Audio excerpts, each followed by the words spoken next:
Hi everyone. कुछ दिन पहले आपने भी शायद एक डिबेट देखी होगी, डज गॉड एग्जिस्ट। उस डिबेट में दो लोग थे, दोनों ने अपनी अपनी साइड से बातें रखी। डिबेट अच्छी थी, पॉइंट्स भी काफी अच्छे थे, पर एंड में मुझे एक चीज बहुत ही क्लियरली फील हुई कि किसी ने भी ये नहीं बताया कि फाइनल रियलिटी क्या है। डिबेट खत्म हो गई पर सवाल वहीं का वहीं रह गया। अगर गॉड एग्जिस्ट करता है तो वो कहाँ है, दिखता क्यों नहीं, महसूस क्यों नहीं होता, और अगर एग्जिस्ट नहीं करता तो फिर दुनिया में इतने ज्यादा लोग गॉड पर बिलीव क्यों करते हैं। और एक बात मैं पहले ही बोल देता हूँ, मैं कोई फिलोसफर नहीं हूँ, ना ही मैं कोई बहुत ज्यादा बुक्स पढ़ता हूँ। मैं बस एक नॉर्मल सा लड़का हूँ जो चीजों को अंधा मान लेने से पहले उस पर सोचना पसंद करता है, समझना पसंद करता है। और मैं किसी की फीलिंग्स को हर्ट करना नहीं चाहता, ना ही किसी रिलीजन को डिग्रेड करना चाहता हूँ, ना ही किसी के बिलीफ का मजाक उड़ाना चाहता हूँ। बस मेरी सोच इतनी सी है कि खुली आंखों से सच देखना, चाहे वो सच कड़वा ही क्यों ना हो, ब्लाइंड बिलीफ से कहीं ज्यादा बेहतर होता है। क्योंकि अंधेरा चाहे कितना भी सुकून देने वाला हो, रोशनी इंसान को सही रास्ता दिखाती है। इस वीडियो में हम लॉजिक के उस हर दरवाजे को खटखटाएंगे जो गॉड से जुड़ा है, और वीडियो के एंड में मैं एक फाइनल लॉजिकल कंक्लूजन भी दूंगा। मैं इस वीडियो में टाइम स्टैम्प भी लगा देता हूँ, आप चाहो तो डायरेक्ट कंक्लूजन पर भी जा सकते हो। पर मेरी एक रिक्वेस्ट है कि अगर आप बातें सुनते सुनते चलेंगे, मेरे पर्सपेक्टिव से समझेंगे, तो आपको रियलिटी समझने में ज्यादा मजा आएगा। सबसे पहले हम बात करते हैं एग्जिस्टेंस पर। जब भी हम किसी बिलीवर से पूछते हैं गॉड कहाँ है, तो जवाब मिलता है वो हर जगह है, या फिर साइंस की लैंग्वेज में बोले तो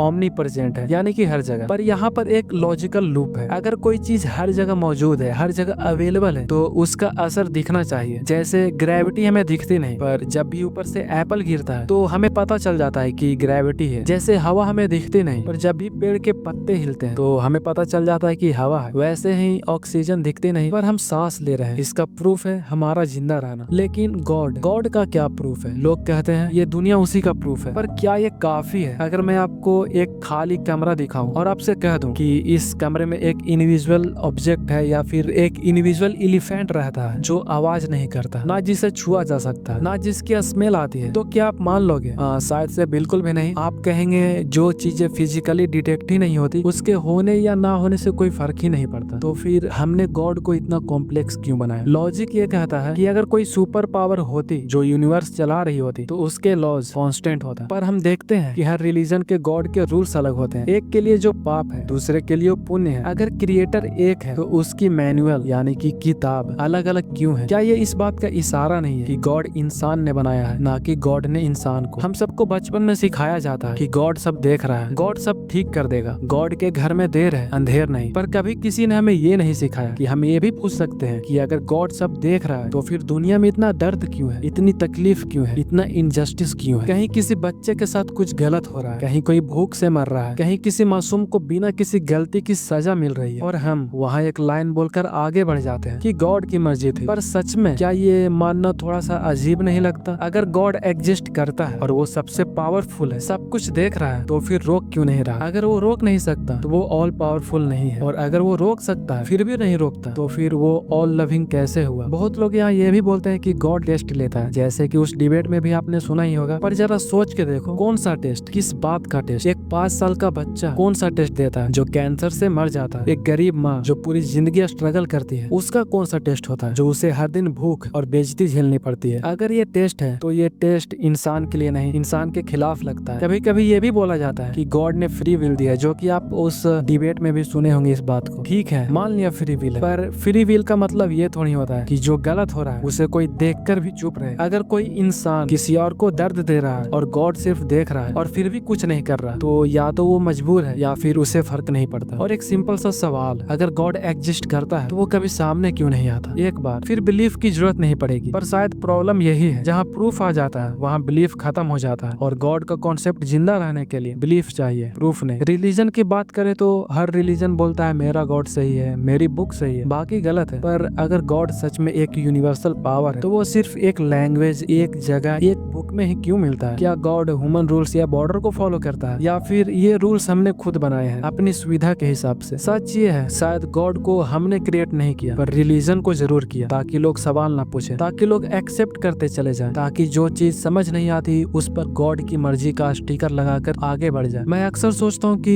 जो लोग सबसे ज्यादा मुसीबत में होते हैं, मुश्किलों में होते हैं, वो सबसे ज्यादा प्रे क्यों करते हैं? आपने देखा होगा वो लोग जो हर दिन स्ट्रगल करते हैं सिर्फ 2 वक्त की रोटी के लिए, वो मजदूर जो कड़ी धूप में बोझ उठाता है, वो माँ जो अपने बीमार बच्चे के लिए मंदिर की सीढ़ियों पर, मस्जिद के दरवाजे पर रोती है। उनकी पूरी जिंदगी एक इम्तिहान है, एक स्ट्रगल जो कभी खत्म नहीं होती। और ये अजीब बात है कि वही लोग सबसे ज्यादा गॉड में बिलीव करते हैं। ऐसा क्यों? इसका जवाब बहुत ही कड़वा है पर लॉजिकल है। गॉड उनके लिए एक होप की तरह काम करता है, एक सहारे की तरह। जरा उनके पर्सपेक्टिव से सोचे तो उनके पास ना ही पैसा है, ना ही अच्छी हेल्थ है, ना ही अच्छी फैसिलिटीज है। उनके पास सिर्फ एक चीज है, विश्वास। वो सोचते हैं कि कोई तो है जो मुझे देख रहा है, कोई तो है जो जानता है कि मैं कितना ज्यादा स्ट्रगल कर रहा हूँ। शायद आज नहीं तो कल, कल नहीं तो परसों सब कुछ ठीक ही हो जाएगा। और इसी उम्मीद के सहारे वो अपनी पूरी जिंदगी गुजार देते हैं। शायद कुछ ठीक होता है, शायद कुछ ठीक नहीं भी होता है। अगर आज उनसे उनका गॉड छीन लिया जाए, आज उन्हें बता दिया जाए कि कोई नहीं है जो तुम्हें देख रहा है, कोई तुम्हारा दर्द ठीक करने नहीं आने वाला, तो शायद वो कब का टूट चुके होते, शायद वो जीने की उम्मीद ही छोड़ देते। गॉड उनके लिए एक साइकोलॉजिकल सपोर्ट सिस्टम है। वो एक ऐसी लाठी है जिसके सहारे वो अपनी आधी जिंदगी पार कर रहे हैं। भले ही पूरी जिंदगी गुजर जाए और कुछ ठीक ना हो, पर वो होप उन्हें मरने से रोकती है। इसलिए मैं ये नहीं कहता कि बिलीफ बेकार है, मैं सिर्फ इतना कहता हूँ कि बिलीफ सच नहीं होता। बिलीफ एक इमोशनल सपोर्ट सिस्टम होता है जो इंसान को टूटने से बचाता है। और शायद यहीं से सबसे ज्यादा अनकंफर्टेबल बात शुरू होती है, क्योंकि जब हम गॉड के एग्जिस्टेंस पर सवाल उठाते हैं तो अक्सर लोग सोचते हैं कि हम उनसे उनका सहारा छीन रहे हैं, जैसे उनकी जिंदगी की आखिरी उम्मीद तोड़ देना चाहते हैं। पर मेरा इंटेंशन वो नहीं है। सच ये है कि इंसान गॉड को तब याद करता है जब वो होपलेस होता है, जब उसके हाथ में कंट्रोल नहीं होता, जब डॉक्टर भी हाथ खड़े कर देते हैं, जब पैसे खत्म हो जाते हैं, जब कोई अपना छोड़ के चला जाता है, तब हम कहते हैं अब बस गॉड ही हमें बचा सकता है। और शायद इसी सेंटेंस में गॉड का पूरा कॉन्सेप्ट छुपा हुआ है। जरा सोच के देखो, जब सब कुछ ठीक चल रहा होता है तब कितने लोग सच में गॉड को याद करते हैं। तब गॉड शायद बैकग्राउंड में चला जाता है और जैसे ही जिंदगी हमें कॉर्नर में ढकेलती है, गॉड वापस से सेंटर स्टेज पर आ जाता है। इसलिए नहीं क्योंकि वो अचानक से ज्यादा रियल हो गया, बल्कि इसलिए क्योंकि हम ज्यादा वीक हो गए। गॉड एक आंसर बन जाता है उन सवालों का जिनका जवाब हमें नहीं पता। और ऑनेस्टली बोलो तो ये गलत भी नहीं लगता, क्योंकि हर इंसान का किसी न किसी फॉर्म में इमोशनल सपोर्ट चाहिए ही होता है। पर प्रॉब्लम तब आती है जब हम इमोशनल कंफर्ट को अल्टीमेट ट्रूथ मान लेते हैं। बहुत बार लोग बोलते हैं गॉड ने मेरी हेल्प की, पर जब कोई बुरा होता है तब हम बोलते हैं गॉड तुम्हारा टेस्ट ले रहा है। आपने नोटिस किया दोनों सिचुएशन में गॉड कभी गलत नहीं होता। अच्छा हुआ तो गॉड की कृपा और बुरा हुआ तो गॉड का प्लान। और जब कोई चीज हर सिचुएशन में करेक्ट हो जाती है तो वो